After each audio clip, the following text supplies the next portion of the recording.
देखिए, महाकुंभ में बहुत बड़ी संख्या में लोग आते हैं और लोगों की ऐसी आस्था होती है कि बहुत सारे जो हमारे बुजुर्ग लोग हैं या इवन हर आयु वर्ग के लोग हैं, उनमें बहुत सारे लोगों की ऐसी आस्था भी होती है कि हम स्नान के बाद ही कुछ खाएंगे पिएंगे या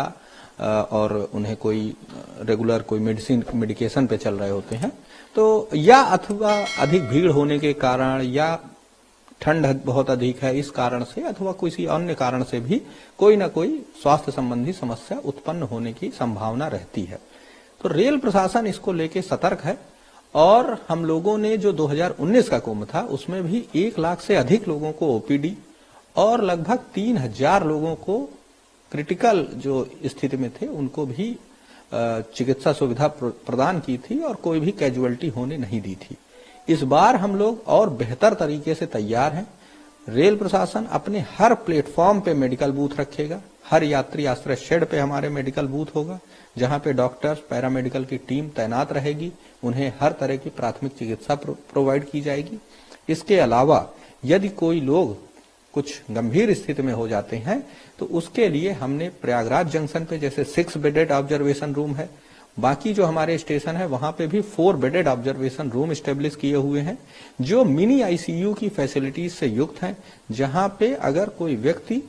कुछ गंभीर है तो उसे भी हम लोग टेक केयर कर सकते हैं, उसका भी इलाज किया जा सकता है। अगर आवश्यकता पड़ती है कि उन्हें किसी ट्रॉमा सेंटर में या किसी बड़े हॉस्पिटल में शिफ्ट करने की आवश्यकता है तो उसके लिए हम लोग एम्बुलेंस अपनी तैनात कर रहे हैं जो कि रेलवे प्रेमाइसेस में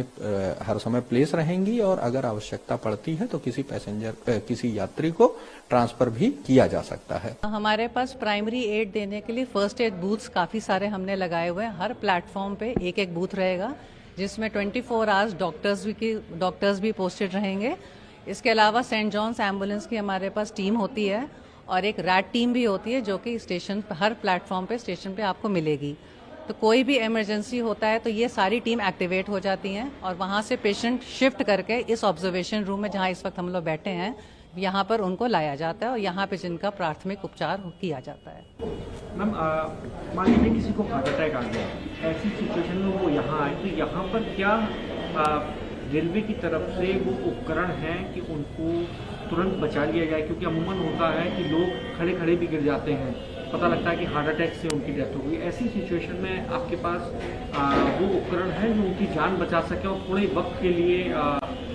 यहाँ उपचार करा के आगे भी ट्रांसफ़र किया जाए अगर सीरियस सिचुएशन है? हाँ जी, हमारे पास ऐसी सारी सुविधाएं मौजूद हैं इस आईसीयू में जिसको हमने मिनी आईसीयू कहा है। वैसे ये ऑब्जर्वेशन वार्ड के नाम से बाहर इसका बोर्ड लगा हुआ है और यहाँ पे जैसे ही कोई पेशेंट आता है, सपोज कोई हार्ट अटैक का पेशेंट आता है तो हमारे पास ऑक्सीजन यहाँ पे सुविधा मौजूद है। इसके अलावा हमारे पास डिफिब्रिलेटर मशीन भी है और यहाँ पे जितने सॉर्बिट्रेट टाइप की जो जनरल मेडिसिन होती हैं या इंजेक्टेबल्स हैं सारे अवेलेबल हैं। अगर कोई ब्रीदिंग प्रॉब्लम वाला है जैसे अस्थमा की अगर तकलीफ है तो उसके लिए नेबुलाइजर यहाँ पर हमारे पास है। राउंड द क्लॉक नर्सेज भी रहेंगी और चूंकि डॉक्टर्स भी रहेंगे इसलिए सुविधा देने में हमें कोई परेशानी नहीं आएगी। ये एक तरह से कुंभ मेला के लिए ऑब्जर्वेशन रूम बनाया गया है जो कि एक मिनी हॉस्पिटल और मिनी आईसीयू की तरह भी आप बोल सकते हैं, जिसमें कि 6 बेड है और 3 बेड का एडिशनल प्रोविजन ऐसे बनाया गया है और यहाँ पे 24/7 एम्बुलेंस फैसिलिटी भी अवेलेबल है। यहाँ पे जो भी मेले घूमने आएंगे शरणार्थी उनके लिए फर्स्ट एड के लिए सारी व्यवस्था यहाँ पे मौजूद है। जैसे कि अगर किसी को छाती में दर्द हो जाता है या किसी को अनरिस्पॉन्सिवनेस या किसी को फ्रैक्चर या कोई भी समस्या ऐसे हो जाती है तो उसके लिए सभी सुविधा यहाँ पे मौजूद है, जैसे कि कार्डियक मॉनिटर, ऑक्सीजन, डिफिब्रिलेटर और स्ट्रेचर। और जैसे कि शिफ्टिंग के समय कोई समस्या ना आए तो यहाँ पे एक एडवांस लेवल की स्ट्रेचर मौजूद है और ऑक्सीजन कंसंट्रेटर मशीन है, सक्शन मशीन है। किसी को ब्लीडिंग हो जाता है, ट्रॉमा हो जाता है तो सक्शन करने में सक्शन मशीन भी यहाँ पे मौजूद है और कार्डियक अरेस्ट के दौरान डिफिब्रिलेटर जिसको कहते हैं यहाँ पे ऑटोमेटिक डिफिब्रिलेटर मशीन भी है और कार्डियक मॉनिटरिंग के लिए, एसपीओ2 मॉनिटरिंग के लिए। और जैसा कि देख सकते हैं पीछे सारी फर्स्ट एड की दवाएं और अगर किसी को ट्रॉमा हो जाता है, फ्रैक्चर हो जाता है तो उसके लिए बैंडेजिंग करना और ये सब भी सारी चीज़ें हैं और चोट लगने के द्वारा टेटनस इंजेक्शन और सारी सब फर्स्ट एड की मेडिसिन यहाँ पे उपलब्ध है।